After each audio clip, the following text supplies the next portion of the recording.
We're joined now by Husker Online, Sean Callahan. Sean, good morning. I'm curious. Troy Dannon made it very clear yesterday that he is going to be hand in hand with 1890 and support that and even wear their gear from time to time.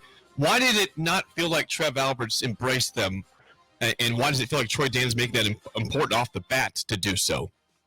Yeah, I think there's a lot there. I think Trev always had this thought and feeling that NIL was going to fully move in-house, maybe quicker than it was really going to do. And he wanted to try to put an in-house NIL structure in place. And so he almost kind of kept operating in that and, tried to form his own collective, or at least, get it going. It was called the Big Red Collaborative, and it never got off the ground. And 1890 formed, and then for a while they were competing collectives, even though the Big Red Collaborative never, even was operational, but they still recognized them as a collective, and you could donate money to their collective. And so it was an odd deal when you go back and look at the last year or two of how these things all played out. But you're right. When you have a booster family that's willing to eat all the operating costs to run a collective and put millions of their own money into it to backstop it, I don't know why anybody would get in the way of that. Sean, you handled that very well. That was a very revealing part of yesterday, that he said Troy Dannon would wear 1890 gear as much as he wears Husker gear. Major change. What else? Okay, the other thing there's a few things that struck me. And another one was, this was definitively Chris Kaborik's hire. The interim president, my read yesterday, and it was the only read you could probably come away with, was that the interim president made this hire. Does that, what's that? Why is that meaningful? Is it meaningful? Does it mean anything to you? Am I making too big of a deal of that? Yeah, he did. You're right. And I think, though, you had the support and the heavy involvement of Matt Rule and Governor Jim Pillen. I think those two gentlemen behind the scenes were really big in this process. And Kaborik obviously was the only person in that position, along with the regents, to kind of sign off and move this forward. Dr. Jeffrey Gold is not, he's the choice candidate of the Board of Regents to be the next president. He was there yesterday, stood in the back. I stood right next to him in there. So who was probably going to be the next president was also in that room. But you're right, the interim president, it was his day yesterday, as he was kind of the MC of the event, more or less, the way the day was laid out up there. I think that we understand in general why Dannon came to Nebraska after a few months at Washington, but was it a fair question to ask Sean why he was at Washington for such a short term before he chose Nebraska eventually? I don't. In that setting, no, because I think he answered it beautifully. He said, look at my history. I've been everywhere. Look at how long he was at Tulane for. Yep. And the thing at Washington was kind of an outlier of his entire body of work of what he's done. To me, it's two things. Number one, getting back to the Midwest.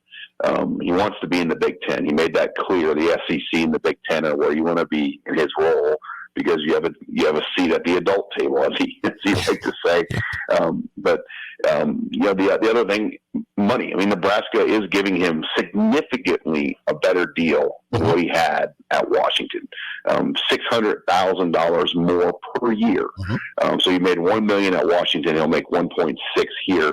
He'll get an annual raise of $100,000 per year over the life of the deal. Washington had him at a 2% annual raise.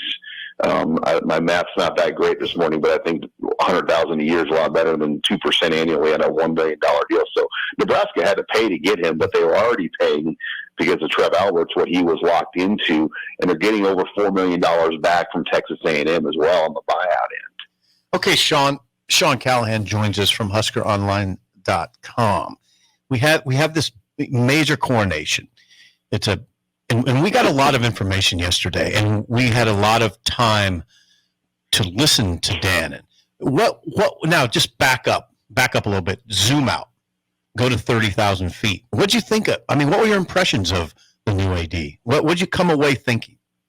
Well, I thought he's a good fit here, and he's from this part of the country, and he's a good people's person. I mean, he kind of reminded me of like a younger version of Barry Alvarez. Okay. Just a guy that, you know, he's a dude. I mean, he can go in a sports bar and sit down, have a beer, and talk and relate to people. He's definitely not a Sean Eichhorst style corporate AD. I think he's got a very approachable style, and I do think he's going to run the department. I don't think he's going to be a guy that's going to sit back and have other people run. I mean, Bill Moose was like that, but he had other people run the department. I think this guy has some of that quality of being Bill Moose, that's going to get out and about, but he also is going to run the show. So I think he's a good mix of everything that you want to see as an AD. Oh, by the way, Sean, spring football started on, I guess, Monday was the first day. Spring football has started very quietly at Nebraska, as quietly as I can ever remember. What are you? Okay, Jake has a question on the sheet that's a good one. Dylan Raiola is probably the most intriguing player for Nebraska this spring. Who is number 2 on that list? Oh boy, Come on, Sean, I would say Jamal Banks. Mm-hmm. I just think he's going to be a big part of things. And you look at him in the transfer portal, he turned down Notre Dame and Michigan and Wisconsin and several other big programs. He visited all of them on official visits before he came to Nebraska on his last. I think he took 6 or 7 officials before he got to Nebraska. They're all Power 5s. So Nebraska really fought to get this guy. He was a second-team All-ACC player the last 2 years. I think just his inserting him in the rotation, he could be, one of the better transfers they've added. Sean, always good stuff. Thanks for the time. We will chat with you again next week. Thanks, guys. Appreciate it.